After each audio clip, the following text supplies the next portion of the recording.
तो बच्चों आपकी स्क्रीन पर सबसे पहले मैंने आपके पास कल वाला लेक्चर फिर से डिस्प्ले किया हुआ है, तो आप उसको दोबारा फिर से देख सकते हैं। कल वाले लेक्चर के नोट्स आपके सामने हैं और इन नोट्स को मैंने आपके ग्रुप में भी शेयर कर दिया था।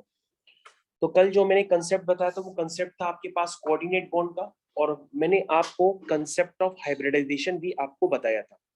तो कंसेप्ट ऑफ हाइब्रिडाइजेशन का क्या कंसेप्ट था, उसके लिए मैंने सिर्फ आपको एक टर्म समझाया था, दैट इज BeCl2 का यूज करके हम किस तरह से हाइब्रिडाइजेशन का कंसेप्ट जनरेट करते हैं। और अगर आपको हाइब्रिडाइजेशन का कंसेप्ट कुछ भी कम क्लियर हुआ हो तो आप आज की क्लास को अटेंड करके अपना हाइब्रिडाइजेशन का कंसेप्ट कंप्लीट कर सकते हैं। तो बच्चों ये आपका जो आज का लेक्चर है वो आज का है लेक्चर नंबर 3, केमिकल बॉन्डिंग। तो आप अपनी कॉपी में डाल सकते हैं, this is your lecture number 3 और चैप्टर का नाम है केमिकल बॉन्डिंग और आज की डेट है 5/8। The chapter name is chemical bonding. The chapter name is chemical bonding. तो इस चैप्टर में आज आप लेक्चर नंबर 3 में क्या देखने जा रहे हैं आपको ध्यान से देखना होगा। This is a concept of hybridization. This is the concept of hybridization. आप इसको देखना चाह रहे हैं, concept of hybridization. तो बच्चों हाइब्रिडाइजेशन के कंसेप्ट को हम वापस कंटिन्यू करते हैं और एक एग्जांपल लेते हैं। वो एग्जांपल है लेट्स से BF3 का। हम BF3 का molecular structure according to valence bond theory बनाएंगे और उसमें हाइब्रिडाइजेशन, उसका शेप, उसकी पोलैरिटी, ये सारी बातों का डिस्कशन करेंगे। तो सबसे पहले बच्चों ये कंपल्शन नहीं होता है कि हम हर मॉलिक्यूल का स्ट्रक्चर बनाएं, लेकिन बिगिनिंग में हम लोग कुछ मॉलिक्यूल्स के स्ट्रक्चर समझते हैं, उसके बाद हम लोग उसको एक टेबल बना करके लर्न कर लेते हैं कि ये कंडीशन होगी तो ये हाइब्रिडाइजेशन होगा, ये शेप होगा, पोलर है कि नॉन पोलर है, वो सारी एक टेबल बना करके उसको समराइज कर लेते हैं। बाय द वे अभी हमको BF3 के लिए समझना है, तो ये बिल्कुल थ्योरी उसी तरह से चलेगी जैसे थ्योरी आपने कल देखी थी। आप सबसे पहले लिखेंगे बोरॉन। बोरॉन का एटॉमिक नंबर लिखेंगे आप 5। 5 का मतलब हुआ 1s2 2s2 2p1। इस तरह से बच्चों आपने सबसे पहले क्या किया, बोरॉन का कॉन्फ़िगरेशन कंप्लीट किया और आपने 2s बनाया और 2p बनाया। सबसे पहले 2s और 2p बनाने के बाद आपको यहां पर यह भी देखना पड़ सकता है कि अगर यहां पे एक्साइटेशन पॉसिबल है तो पेयर्ड इलेक्ट्रॉन अनपेयर्ड होने की पूरी कोशिश करेंगे। तो ये हो गया 2s 2p, अगेन ये हो गया 2s 2p, ये आपका हो गया ground state. This is your ground state. मैं दोबारा लिख देता हूं, this is your ground state and this is your excited state. तो बच्चों मैंने आपको दोनों टर्म्स क्लियर कर दिए, ग्राउंड स्टेट और एक्साइटेड स्टेट वाले। जरा आप ध्यान से देखिए, 2s में 2 इलेक्ट्रॉन है, 2p में 1 इलेक्ट्रॉन है, और जब एक्साइटेशन आएगा तो ये पेयर्ड इलेक्ट्रॉन अनपेयर्ड हो जाएंगे और आपके पास अनपेयर्ड इलेक्ट्रॉन हो जाएंगे 3। अब बच्चों जब आप हाइड्रोजन यानी कि H2 का स्ट्रक्चर बना रहे थे तो जब ऑर्बिटल्स इलेक्ट्रॉन थे वो तो SS में थे, F2 का बना रहे थे तो PP में थे, यही तो हो रहा था। लेकिन यहां पर आपको क्या डिफिकल्टी महसूस होती है कि यहाँ पे जो अनपेयर्ड इलेक्ट्रॉन है एक S में है और बाकी 2 P में है, यानी ओवरऑल अनपेयर्ड इलेक्ट्रॉन अलग अलग ऑर्बिटल्स में है। तो हम क्या करेंगे, इनकी एनर्जी को सेम बनाएंगे। इनकी एनर्जी को सेम बनाने के लिए हम मिक्सिंग करेंगे, और यहां बच्चों हम मिक्सिंग किसकी करेंगे, एक S की 2 P की, एक S की और 2 P की। तो यहाँ पे जो मिक्सिंग होगी उस मिक्सिंग का नाम होगा sp2 मिक्सिंग। क्या नाम होगा, sp2 मिक्सिंग। और इस sp2 को ही हम क्या कहते हैं, इस मॉलिक्यूल का हाइब्रिडाइजेशन। तो hybridisation is basically the mixing of orbitals. तो जो आपने ऑर्बिटल्स मिक्स किए हैं वही हाइब्रिडाइजेशन के कंसेप्ट में क्रिएट हो जाता है। तो बच्चों आप ध्यान से देखिए, अगर आप 3 ऑर्बिटल मिक्स कर रहे हैं तो बनेंगे भी 3, और तीनों का शेप कुछ इस तरह से आपके सामने बन के आएगा, और तीनों में एक एक अनपेयर्ड इलेक्ट्रॉन होगा। आई थिंक आपको यहां तक सारी बातें क्लियर हो गई हैं। उसके बाद बच्चों मैंने आपको बताया था कि ये शेप मिक्सिंग के दौरान इसलिए बन करके आता है क्योंकि ज्यादातर P कैरेक्टर ज्यादा होता है, तो P कैरेक्टर उसमें ज्यादा दिखाई देता है, S कैरेक्टर कम दिखाई देता है, इसलिए शेप कुछ इस तरह से बन जाता है। उसके बाद बच्चों मैंने आपको बताया था valence shell electron pair repulsion theory. तो valence shell electron pair repulsion theory, इस थ्योरी के अकॉर्डिंग इन तीनों को यानी कि कैसे अरेंज करें ताकि इनमें रिपल्शन कम से कम हो, तो हम तीनों को अरेंज करेंगे 120 के एंगल पे, क्योंकि प्लेन में पूरा एंगल होता है 360, और अगर मुझे तीन अनपेयर्ड इलेक्ट्रॉन को अरेंज करना है तो मैं उनको 120 के एंगल्स में अरेंज करूंगा ताकि उनमें रिपल्शन कम से कम हो। क्योंकि वेस्पर थ्योरी के अकॉर्डिंग रिपल्शंस होते हैं, और रिपल्शन सबसे ज्यादा लोन पेयर में होता है, यानी कि अनपेयर्ड इलेक्ट्रॉन्स में, और उसके बाद लोन पेयर बॉन्ड पेयर में होता है, और उसके बाद बॉन्ड पेयर में होता है। तो सबसे कम रिपल्शन होता है बॉन्ड पेयर में, और सबसे ज्यादा रिपल्शन होता है लोन पेयर। तो बच्चों ये बात क्रिएट होनी चाहिए आपके दिमाग में। इस रिपल्शन की वजह से हम इनको मैक्सिमम दूरी यानी मैक्सिमम एंगल पे अरेंज कर लेते हैं। तो बच्चों ये अरेंजमेंट जो होता है, ये अरेंजमेंट अभी जो हम लोग कर रहे हैं इन मॉलिक्यूल्स का, ये एक प्लेन में अरेंजमेंट होता है। लेकिन कुछ टर्म्स के बाद क्या होगा कि ये मॉलिक्यूल्स के अनपेयर्ड इलेक्ट्रॉन बढ़ते चले जाएंगे, फिर आपके 4 ऑर्बिटल बन जाएंगे मिक्सिंग के दौरान, 5 बन जाएंगे मिक्सिंग के दौरान। तो उससे हाइब्रिडेशन तो आप बता सकते हैं कि sp3 होगा, sp3d2 होगा, लेकिन उन ऑर्बिटल्स का जो अरेंजमेंट होगा वो फिर एक प्लेन में नहीं करते हैं। क्यों? क्योंकि जब हम उनका प्लेन में अरेंजमेंट करेंगे तो उनके बीच में दूरी बहुत कम होगी और रिपल्शन बहुत ज्यादा होगा, तब हम प्लेनर स्ट्रक्चर नहीं बनाते हैं। ठीक है, तब हम कौन से स्ट्रक्चर बनाएंगे? 3 डायमेंशनल स्ट्रक्चर बनाते हैं, और 3 डायमेंशनल स्ट्रक्चर से उनमें रिपल्शन कम होता है और मॉलिक्यूल एग्जिस्ट करता है। तो ये बात आपको समझ में आना चाहिए कि कुछ ही मॉलिक्यूल्स का प्लेनर स्ट्रक्चर होता है, लेकिन जैसे जैसे हम वैरायटी बढ़ाते चले जाएंगे, हाइब्रिडाइजेशन इंक्रीज करता जाएगा, नंबर ऑफ ऑर्बिटल्स इंक्रीज करते चले जाएंगे, जिसकी वजह से उनमें रिपल्शन बढ़ेगा एक प्लेन में रहने पर, इसलिए हम उस स्ट्रक्चर को 3 डायमेंशनल अरेंजमेंट में कन्वर्ट कर लेते हैं। तो मेरे ख्याल से सभी बच्चों को मेरी बात समझ में आ गई होगी। अब सबसे पहले हम क्या करते हैं, हम इनको अरेंजमेंट करते हैं। कैसे अरेंज करते हैं जरा बात ध्यान से देखिएगा। हम इनको 120 के एंगल्स पे अरेंज करना चाहते हैं। तो बच्चों आप देखना चाहते हैं तो आप इसको देखिए मैं किस तरह से अरेंजमेंट करने की कोशिश कर रहा हूँ। ये सबसे पहला वाला ऑर्बिटल है जिसमें एक अनपेयर्ड इलेक्ट्रॉन है, ये दूसरा वाला है जिसमें एक अनपेयर्ड इलेक्ट्रॉन है, ये तीसरा वाला है जिसमें एक अनपेयर्ड इलेक्ट्रॉन है। और बच्चों अगर आप ध्यान से देखें तो आपको ये क्लियर होगा कि इसकी इंटरन्यूक्लियर एक्सिस ये है। इंटरन्यूक्लियर एक्सिस मतलब जिसके अलोंग इलेक्ट्रॉन डेंसिटी पाई जाती है उसे हम इंटरन्यूक्लियर एक्सिस कहते हैं। तो अगर आप यहाँ पर इंटरन्यूक्लियर एक्सिस बनाएंगे तो आपको ये बात खुद ही क्लियर होगी कि यहाँ पर जो बेसिकली है इनके बीच का जो एंगल है वो क्या है, 120 डिग्री है। तो ये बात आपको यहाँ से क्लियर भी होनी चाहिए। This is the internuclear axis. और बच्चों तीनों में एक एक अनपेयर्ड इलेक्ट्रॉन होगा, तो आप अनपेयर्ड इलेक्ट्रॉन बना सकते हैं। एक यहाँ पर है, एक यहाँ पर है, और एक यहाँ। तो आई थिंक बच्चों ये कंसेप्ट आपको क्लियर होना चाहिए। और मैं इसको थोड़ा सा नीचे कर देता हूँ, थोड़ा सा नीचे करना पड़ेगा अभी इसको बाय द वे, तो ताकि मैं उसके ऊपर अनपेयर्ड इलेक्ट्रॉन को बाउंड भी कर पाऊँ। तो जस्ट वेट, मैं इसको 1 मिनट रफ कर लेता हूँ और रफ करके दोबारा बनाता हूँ थोड़ा सा नीचे करके, और ये आपका बन करके तैयार हो जाएगा। ये मैंने नीचे की तरफ थोड़ा सा शिफ्ट कर दिया है। तो आई थिंक सभी बच्चों को स्क्रीन पूरी तरह से विजिबल है। मैंने थोड़ा सा इसको नीचे बनाया है, ऐसा इसलिए किया ताकि मैं इनके साथ अनपेयर्ड इलेक्ट्रॉन की बॉन्डिंग करा पाऊं। और ये बॉन्डिंग करने के लिए कौन आएगा? फ्लोरीन आएगा। तो फ्लोरीन के लिए तो हर बच्चा जानता है कि फ्लोरीन होता है जिसका एटॉमिक नंबर 9 होता है, उसको आप लिखते हैं 1s2 2s2 और ये होता है 2p5। और उसके बाद जो है आप लिखेंगे 2s और फिर लिखेंगे 2p। तो यहाँ पर एक्साइटेशन बेसिकली पॉसिबल नहीं होता है, तो ग्राउंड स्टेट से ही हम काम चला लेते हैं। तो ये हो गई आपकी ग्राउंड स्टेट, इसमें मैंने लिखा 2s और 2p। तो बच्चों ध्यान से देखेंगे आप, बेसिकली यहाँ पर आपको जो इलेक्ट्रॉन्स भरने हैं वो इस तरह से भर जाएंगे, और ये जो इलेक्ट्रॉन है ये बेचारा अकेला अनपेयर्ड इलेक्ट्रॉन हो जाएगा, जो आप मान सकते हैं वो px में है।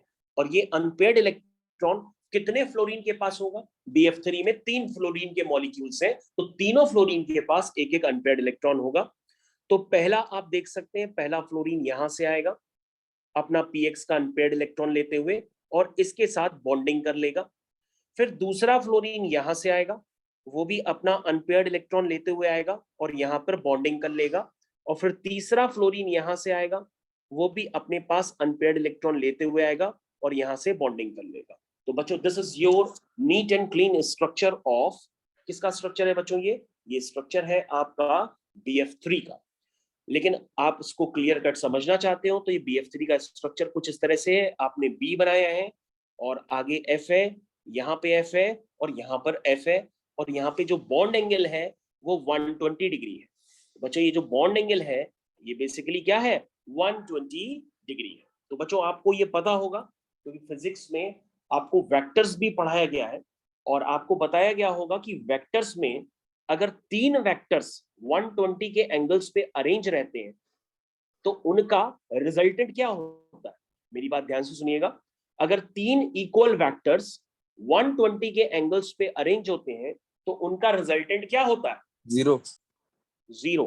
तो बच्चों आप देख सकते हैं यहां पर फ्लोरीन क्या करेगा, अपने माइनस आई इफेक्ट यानी कि अपनी इलेक्ट्रोनेगेटिविटी से इलेक्ट्रॉन्स खींचेगा, वैसे ही ये भी फ्लोरीन इलेक्ट्रॉन्स खींचेगा, वैसे ये भी फ्लोरीन अपनी तरफ इलेक्ट्रॉन्स को खींचेगा। तो बच्चों आप देख सकते हैं 3 इक्वल वेक्टर्स है लेकिन उनके बीच का जो एंगल है वो 120 डिग्री है, जिसकी वजह से इनका जो रिजल्टेंट होगा वो जीरो हो जाएगा।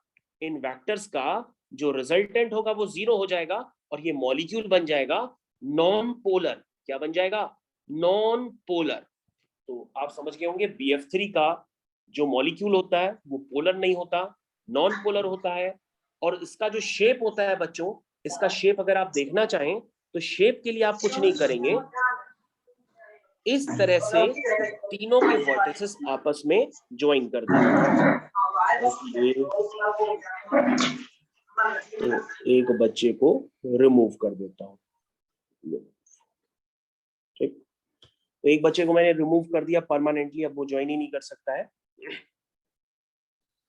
ओके, तो बच्चों हम लोग यहां से ध्यान से देखिएगा, मैं आपको क्या बता रहा था कि ये तीनों फ्लोरीन आपस में अगर आप इस तरह से कनेक्ट करेंगे तो आपको एक शेप नजर आएगा। इस शेप को हम लोग कहते हैं ट्राइगोनल प्लेनर। क्या कहते हैं, ट्राइगोनल प्लेनर। तो ये बच्चों आपका ट्राइगोनल प्लेनर शेप कहलाता है, किसका, BF3 का। और इसका हाइब्रिडाइजेशन क्या है, हाइब्रिडाइजेशन है sp2। तो sp2 हाइब्रिडाइजेशन है, ट्राइगोनल प्लेनर शेप है और बॉन्ड एंगल कितना है, 120 डिग्री है। तो बच्चों इस तरह से हम किसी भी मॉलिक्यूल की एनालिसिस कर सकते हैं और उसके बारे में जो भी होती है बातें वो सारी बता सकते हैं। तो बच्चों जैसा कि मैंने आपको बताया कि ये कुछ ही मॉलिक्यूल्स तक सीमित रहता है, उसके बाद अरेंजमेंट डिफर करते हैं, बढ़ते चले जाते हैं, ऑर्बिटल्स बढ़ते चले जाएंगे, जिसकी वजह से इनके बीच में एक प्लेन में स्ट्रक्चर बनाना डिफिकल्ट हो जाएगा। एक प्लेन में स्ट्रक्चर बनाना डिफिकल्ट हो जाएगा क्योंकि रिपल्शन काफी ज्यादा हो जाएगा उनके बीच में नजदीकियां होने से। तो आई थिंक आप समझ गए होंगे कि इसके बाद जो भी अरेंजमेंट होते हैं वो सारे 3 डायमेंशनल अरेंजमेंट होते हैं, जैसे कि आपने क्लास 10th में देखा था मीथेन का स्ट्रक्चर। तो बच्चों मीथेन का जो स्ट्रक्चर होता है वो बेसिकली 3 डायमेंशनल अरेंजमेंट होता है। और अगर आपने कभी भी क्लास 10th में मीथेन का स्ट्रक्चर बनाया हो तो आपको याद आ जाएगा कि मीथेन का बेसिकली स्ट्रक्चर कैसा था। मीथेन का स्ट्रक्चर था टेट्राहेड्रल स्ट्रक्चर। तो आप टेट्राहेड्रल स्ट्रक्चर कुछ इस तरह से बनाते थे और ये सारे बॉन्ड्स डिफरेंट प्लेन में होते थे। तो ये बॉन्ड्स भले आपको दिख आइडेंटिकल रहे हैं लेकिन ये बॉन्ड सारे डिफरेंट प्लेन्स में होते थे, यानी एक ऊपर एक नीचे, लाइक दैट। तो इनमें जो बॉन्ड एंगल होता था वो बॉन्ड एंगल होता था 109 डिग्री 28 मिनट। ये बॉन्ड एंगल अगर आप कहीं से भी मेजर करेंगे तो 109 डिग्री 28 मिनट, 109 डिग्री 28 मिनट। और इसका जो शेप होता था वो टेट्राहेड्रल शेप होता था। अगर आप वो टेट्राहेड्रल शेप बनाना चाहें तो मैं आपको बना करके दे रहा हूं, आप स्क्रीन पे आराम से देख सकते हैं। This is your basically tetrahedral shape of methane. तो बच्चों this is your 3 dimensional structure. क्योंकि जो आपकी थ्योरी थी VSEPR theory, valence bond theory, वो बस कुछ ही मॉलिक्यूल्स तक एक्ट करती है, उसके बाद एक्ट करना बंद हो जाती है, मॉलिक्यूल्स के 3 डायमेंशनल अरेंजमेंट स्टार्ट हो जाते हैं। तो बच्चों अब यहाँ पर आपने देखा होगा कि मीथेन में कार्बन के पास कितने हैं, 4 सिग्मा बॉन्ड है। और 4 सिग्मा जो आपने बनाए हैं उसकी वजह से जो इसका शेप है वो टेट्राहेड्रल शेप है। कैसा है, टेट्राहेड्रल शेप है।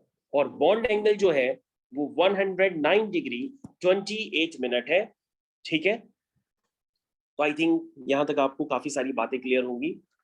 अब बच्चों हम लोग यहाँ से आगे कंटिन्यूएशन में लेते हैं, और कंटिन्यूएशन में ले करके आपको सबसे पहले यहाँ पर एनसीईआरटी दिखाते हैं। जैसा कि मैंने कल आपको बताया था कि एनसीईआरटी में आपके पास कुछ डायग्राम्स हैं, और ये सारे डायग्राम्स आपके लिए काफी ज्यादा इंपॉर्टेंट है। इनके स्ट्रक्चर्स आपको लर्न करने होते हैं। क्या तरीका होता है मैं आपको जस्ट अभी आपको धीरे धीरे सिखाने वाला हूँ। तो सबसे पहले आप क्या करिए, सबसे पहले आप क्या करिए, कुछ मॉलिक्यूल्स के शेप्स देखना स्टार्ट कर दीजिए। जैसे बच्चों आपने एक एग्जांपल लिया वाटर, मैं वाटर से स्टार्ट कर रहा हूं, या वाटर से बिगिनिंग से भी कर सकता हूं। लेट्स से मैंने BeCl2 ले लिया सबसे पहला एग्जांपल। तो BeCl2 में बच्चों आपको क्या देखने के लिए मिला था कि जो बेरिलियम है, अब मेरी बात ध्यान से सुनिएगा, उसके बाद मैं आपको इन सबके शॉर्टकट भी सिखा दूंगा नेक्स्ट क्लास में, लेकिन आपको शॉर्टकट तभी समझ में आएंगे जब आपकी क्लास सही से अटेंड की हुई हो। ठीक है, ओके। तो सबसे पहले यहां पर आपके पास बेरिलियम है, तो बेरिलियम के पास वैलेंस शेल में कितने इलेक्ट्रॉन होते हैं? हाइड्रोजन, हीलियम, लिथियम, बेरिलियम, यानी कि 2 इलेक्ट्रॉन्स होते हैं। 2 इलेक्ट्रॉन्स में से वो दोनों इलेक्ट्रॉन्स क्या करेंगे? क्लोरीन के साथ सिग्मा बॉन्ड बनाएंगे। और अगर आपके पास भरोसा ना हो तो आप देख सकते हैं, मैंने बेरिलियम का शेप ऐसे ही बनाया था, 2 सिग्मा बॉन्ड बन गए। और बच्चों आपको याद रखना होगा, कभी भी 2 सिग्मा बॉन्ड बनते हैं तो उसका जो शेप होता है वो होता है, ध्यान से देखिएगा, 2 सिग्मा का मतलब हाइब्रिडाइजेशन हुआ sp, पहले हाइब्रिडाइजेशन लिख लिए sp, और जो शेप होता है उसको हम लोग कहते हैं लीनियर शेप। तो बच्चों दिस इज द जो पैटर्न है, ये अब आपको फाइनली इसी तरह से लर्न करना होगा कि कभी भी किसी मॉलिक्यूल के पास अगर 2 सिग्मा बॉन्ड बनते हैं, जैसे बेरिलियम यहाँ पे 2 सिग्मा बॉन्ड बना रहा है, तो उसका हाइब्रिडाइजेशन होगा sp और शेप होगा लीनियर। ये बात आपको याद रखनी होगी। उसके बाद बच्चों यहाँ पर दूसरे मॉलिक्यूल्स भी लेते हैं, जैसे आज के टर्न पे मैंने आपको सिखाया है BF3। तो BF3 में आपने क्या देखा कि जो बोरॉन है उसके पास वैलेंस शेल में 3 इलेक्ट्रॉन होते हैं, और तीनों इलेक्ट्रॉन फ्लोरीन के साथ क्या करते हैं? सिग्मा बॉन्ड बनाते हैं। तो 3 सिग्मा बनते हैं, 3 सिग्मा का मतलब sp2 होता है, और शेप होता है इसका ट्राइगोनल प्लेनर। क्या होता है? Trigonal planar. This is very important table. अब बच्चों आपको यहां पर और ज्यादा ध्यान से देखना होगा। जैसे मैंने आपको एक दे दिया वाटर, मैंने आपको दे दिया वाटर, तो वाटर का हम लोग कैसे करेंगे? सबसे पहले हम लोग वाटर को देखते हैं। तो वाटर को अगर हम देखने जा रहे हैं तो सबसे पहले आपको ध्यान देना होगा कि वाटर में ऑक्सीजन के पास क्या देखने के लिए मिलता है। क्योंकि सर ऑक्सीजन के पास वैलेंस शेल में 6 इलेक्ट्रॉन होते हैं, जिसमें से 2 इलेक्ट्रॉन्स क्या करते हैं? हाइड्रोजन के साथ सिग्मा बॉन्ड बनाते हैं। 2 इलेक्ट्रॉन्स हाइड्रोजन के साथ क्या करते हैं? सिग्मा बॉन्ड बनाते हैं ना। लेकिन क्या होते हैं यहाँ पे? 2 लोन पेयर भी आपको नजर आते हैं। तो बच्चों वाटर के शेप में आपको क्या खास बात नजर आई कि इसमें 2 सिग्मा भी है और 2 लोन पेयर भी है। 2 सिग्मा, 2 लोन पेयर, यानी ओवरऑल मिलाकर हो गए यहाँ पे 4, और 4 ऑर्बिटल का मतलब हुआ sp3, एक s का ऑर्बिटल और 3 p का ऑर्बिटल। यानी कि आपको अलग से हाइब्रिडाइजेशन करने की जरूरत नहीं है, आप डायरेक्टली देख के बता सकते हैं कि अगर 2 सिग्मा 2 लोन पेयर है तो ओवरऑल उसको 4 ऑर्बिटल चाहिए होंगे। तो उसका मतलब 4 का मतलब होता है एक s ऑर्बिटल, 3 p ऑर्बिटल, और अगर इससे ज्यादा ऑर्बिटल चाहिए होंगे तो P3 के बाद हम D की शुरुआत कर देंगे, क्योंकि P में 3 से ज्यादा ऑर्बिटल होते नहीं है। इसके बाद चालू हो जाएगा D1, D2, D3, D4, D5, और D भी खत्म हो जाएगा तो चालू होगा F1, F2, F3, F4, F5, F6, F7, क्योंकि F में 7 ऑर्बिटल्स होते हैं। तो आई थिंक इतना लंबा हम लोग को नहीं चलना है, आपको सिर्फ इतना याद रखना है कि 2 सिग्मा तो sp, 3 सिग्मा तो sp2, 4 मतलब ओवरऑल आपको काउंटिंग करनी है, 2 + 2 4, 4 का मतलब sp3, और sp3 का मतलब ये मत लिख दीजिएगा कि sp3 का मतलब टेट्राहेड्रल होता है।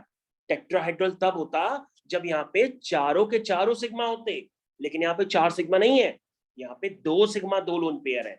तो 2 सिग्मा 2 लोन पेयर का जो शेप होता है उसे हम कहते हैं वी शेप। क्या कहते हैं?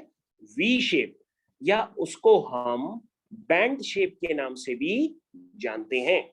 ये बात आपको याद रखनी पड़ेगी। तो आई थिंक बच्चों पहले आप इतनी बातों को लिख लीजिए, और मैं आगे भी कंटिन्यूएशन में एक मॉलिक्यूल और लिख देता हूं ताकि आपका कंफ्यूजन ना हो। मीथेन। मीथेन का तो सभी लोग स्ट्रक्चर जानते हैं, मैंने जस्ट ऊपर बनाया है। तो मीथेन में आपने क्या देखा कि जो मीथेन का जो स्ट्रक्चर है वो एक टेट्राहेड्रल शेप होता है, और आपने देखा उसमें 4 सिग्मा बनते हैं। 4 सिग्मा का मतलब sp3 हुआ, 4 का मतलब sp3, और जो शेप होता है इसका टेट्राहेड्रल शेप होता है। इसके बाद बच्चों हम लोग मॉलिक्यूल्स को बढ़ाते चले जाएंगे। पहले आप इतना देख लीजिए और इतना पहले आप आराम से नोट करिए। तो बच्चों यहाँ पर मॉलिक्यूल्स हम बढ़ाते चले जाएंगे। अब हमारे पास नेक्स्ट मॉलिक्यूल जो आएगा वो PCl5 होगा। तो PCl5 का जो शेप होता है बेसिकली, अगर आप ध्यान से देखिए तो फॉस्फोरस के पास वैलेंस शेल में 5 इलेक्ट्रॉन होते हैं। तो यहाँ पर जो फॉस्फोरस होगा वो क्लोरीन के साथ 5 सिग्मा बॉन्ड बनाएगा, और 5 का मतलब होता है sp3d। और अगर आप इसको एनसीईआरटी से देखना चाहें तो एनसीईआरटी में भी 5 का मतलब यहाँ पे लिखा हुआ है। 5 का मतलब आप देख सकते हैं, यहाँ पर आपको एक एग्जाम्पल दिया गया है PCl5 का, और यहाँ पे शेप बना है, उस शेप का नाम होता है ट्राइगोनल बाइपिरामिडल। तो ये शेप बनाना बेसिकली नोटबुक में जल्दी पॉसिबल नहीं है, तो आप इस शेप को सिर्फ यहाँ पे लिख सकते हैं, the shape is trigonal bipyramidal. आपको याद रखना होगा कि 5 सिग्मा मतलब ट्राइगोनल बाइपिरामिडल, और अगर 6 सिग्मा हो तो उसका शेप होता है ऑक्टाहेड्रल। 6 सिग्मा का मतलब ऑक्टाहेड्रल। तो ये सारी बातें आपको क्या करनी है, अपनी थ्योरी नोट्स में एक एक करके लिखनी है। तो 5 सिग्मा का मतलब क्या बताया, ट्राइगोनल बाइपिरामिडल। और अगर भूल जाते हैं तो आप अपनी एनसीईआरटी से भी देख सकते हैं, ट्राइगोनल बाइपिरामिडल। आई थिंक आप लोगों को सबको नजर आ गया होगा। ट्राइगोनल बाइपिरामिडल, ट्राइगोनल बाइपिरामिडल लिखिए, ट्राइगोनल बाइपिरामिडल, ये इसका शेप होता है। ठीक है, उसके बाद बच्चों आप यहां से देख सकते हैं आपको पास और भी हो सकता है, जैसे पीछे एक एग्जांपल है SF6। तो सल्फर के पास वैलेंस शेल में 6 इलेक्ट्रॉन होते हैं, और 6 के 6 इलेक्ट्रॉन फ्लोरीन के साथ सिग्मा बॉन्ड बनाते हैं, तो 6 सिग्मा ये हो गए, और 6 का मतलब होता है sp3, ये 4 हो गए, और ये हो गए 5 6 D2। इसका शेप होता है ऑक्टाहेड्रल, ऑक्टाहेड्रल। और अगर आप भूल जाते हैं तो फिर से आप अपनी एनसीईआरटी देख सकते हैं, और 6 वाला शेप भी आपको याद आ जाएगा। This is your octahedral shape. I think सभी बच्चों को ये बात समझ में आ गई होगी कि किस तरह से ये शेप्स आपको बनाने तो नहीं है, लेकिन आपको शेप्स पता जरूर होने चाहिए। शेप्स का नाम क्या है, हाइब्रिडेशन कितना है, वगैरह वगैरह। तो बच्चों हम लोग दूसरे मॉलिक्यूल्स की तरफ अब चलते हैं। सबसे नेक्स्ट मॉलिक्यूल हम लेते हैं PCl3। तो PCl3 को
तो होपफुली बच्चों आप लोग ने यहाँ तक अभी तक नोट कर लिया होगा।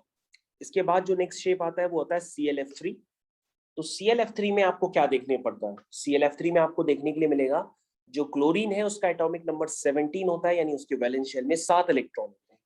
और जो 7 इलेक्ट्रॉन होंगे वो 7 में से 3 इलेक्ट्रॉन तो फ्लोरीन के साथ सिग्मा बॉन्ड बनेंगे, बचेंगे 4, और 4 इलेक्ट्रॉन का मतलब होता है 2 लोन पेयर।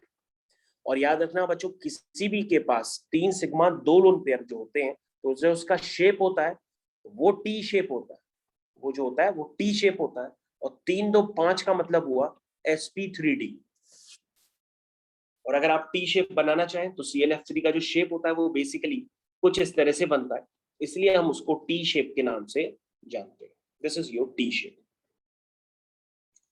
और बच्चों आप और भी जानकारी लेना चाहें तो वो भी ले सकते हैं। ये जो कंपाउंड है आप ध्यान से देख रहे होंगे, इसमें ये 2 हेलोजेंस की मिक्सिंग से बना है। कभी भी 2 हेलोजेंस मिक्स होकर के जो कंपाउंड बनाते हैं तो उनको हम लोग कहते हैं इंटर हेलोजन कंपाउंड्स।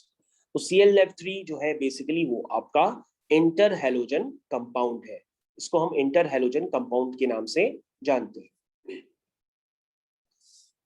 ओके, तो यहां तक आप लोग समझ गए होंगे कि ClF3 का शेप, अमोनिया का शेप, PCl3 का शेप, कई सारे शेप्स जो है वो सारे आपके कोर्स में है। उसके बाद हम लोग नेक्स्ट वाली शेप पर चलते हैं, और जो नेक्स्ट शेप होगा वो है SF4। Next shape is SF4। आपने SF6 देखा था, उसी तरह से SF4 भी होता है। तो सल्फर के पास एटॉमिक नंबर 16 होता है। कॉन्फ़िगरेशन लिखेंगे तो 2,8,6 होगा, यानी इसके वैलेंस शेल में 6 इलेक्ट्रॉन होंगे। अब जो 6 इलेक्ट्रॉन है उसमें से 4 इलेक्ट्रॉन तो सिग्मा बॉन्ड बनाएंगे, बचेंगे 2 इलेक्ट्रॉन। 2 इलेक्ट्रॉन का मतलब होता है एक लोन पेयर, यानी 4 1 5, 5 का मतलब हुआ sp3d। और 4 सिग्मा एक लोन पेयर किसी के पास भी हो तो उसके शेप का नाम होता है झूला। उस झूले का नाम होता है सी सॉ। क्या होता है? सी सॉ। तो उसका जो शेप होता है वो बेसिकली सी सॉ शेप होता है। तो सी सॉ शेप आपको समझ में आना चाहिए, और अगर नहीं समझ में आता है तो मैं आपको बना के दिखाता हूँ, जस्ट वेट। तो this is your seesaw. Seesaw shape आपको याद आ गया होगा, जिसमें एक बैठता है तो दूसरा ऊपर उठ जाता है। This is your seesaw shape, इस तरह से कुछ होता है। तो SF4 का भी शेप मैंने आपको क्लियर कर दिया है। अब हम लोग नेक्स्ट शेप की तरफ जा रहे हैं।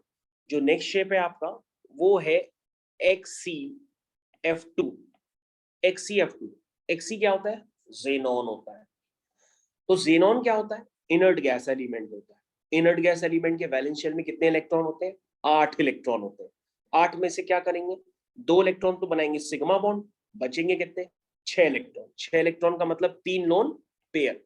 3 2 5, 5 का मतलब क्या हुआ? sp3d। और XCF2 का जो शेप होता है वो लीनियर शेप होता है। कैसा शेप होता है? Linear shape. उसी तरीके से बच्चों XCF4 भी होता है। तो तुम लोग के मन में होगा कि इंटर हेलोजन कंपाउंड्स जैसे था वैसे यहाँ पर आप दूसरे कंपाउंड्स बना रहे हैं जो ऊपर की तरह से दिख रहे हैं, लेकिन है डिफरेंट, क्योंकि यहाँ पर जेनॉन है, और जेनॉन कोई हेलोजन नहीं होता। जेनॉन इनर्ट गैस एलिमेंट होता है। तो आपके मन में होगा कि सर इनर्ट गैस एलिमेंट्स का तो ऑक्टेट पूरा होता है, वो भी कंपाउंड बनाते हैं। यस, वो भी कंपाउंड बनाते हैं। तो आप ये देख रहे हैं उनके बने हुए 2 कंपाउंड्स जो आपके कोर्स में है, और दोनों ही बहुत इंपॉर्टेंट है। तो जेनॉन अगेन आपके पास है XCF4 बनाता हुआ। तो जेनॉन के वैलेंस शेल में 8 इलेक्ट्रॉन होते हैं। तो 8 में से 4 इलेक्ट्रॉन जो होंगे वो बनाएंगे सिग्मा बॉन्ड, बचेंगे 4 इलेक्ट्रॉन। 4 इलेक्ट्रॉन का मतलब हुआ 2 लोन पेयर, और 4 सिग्मा 2 लोन पेयर, यानी कि 4 5 6, 6 का मतलब हुआ sp3d2। और जो उसका शेप होता है बच्चों, उसका शेप होता है स्क्वायर प्लेनर। जो उसका शेप होता है वो होता है स्क्वायर प्लेनर। तो बच्चों आपने काफी सारे जो शेप्स हैं वो भी आपने देखे हैं, वो सारी शेप्स आपको समझ में आने चाहिए। ये जितने भी शेप्स हैं काफी ज्यादा इंपॉर्टेंट है। अगर आप उसको ध्यान रखेंगे तो आपको नेक्स्ट क्लास में मैं इनका शॉर्टकट भी बताने वाला हूँ कि आप किसी भी स्ट्रक्चर को देख करके इसका हाइब्रिडाइजेशन तुरंत कैसे बता लें, क्योंकि मॉलिक्यूल्स तो कई सारे हो सकते हैं। तो इतनी डिटेल एनालिसिस ना करके अगर आप शॉर्टकट में जानना चाहते हैं कि हाइब्रिडाइजेशन कैसे निकाला जाता है, तो इसके लिए आपको नेक्स्ट टर्म तक अभी रुकना पड़ेगा। जो नेक्स्ट क्लास होगी उसमें मैं आपको बताऊंगा।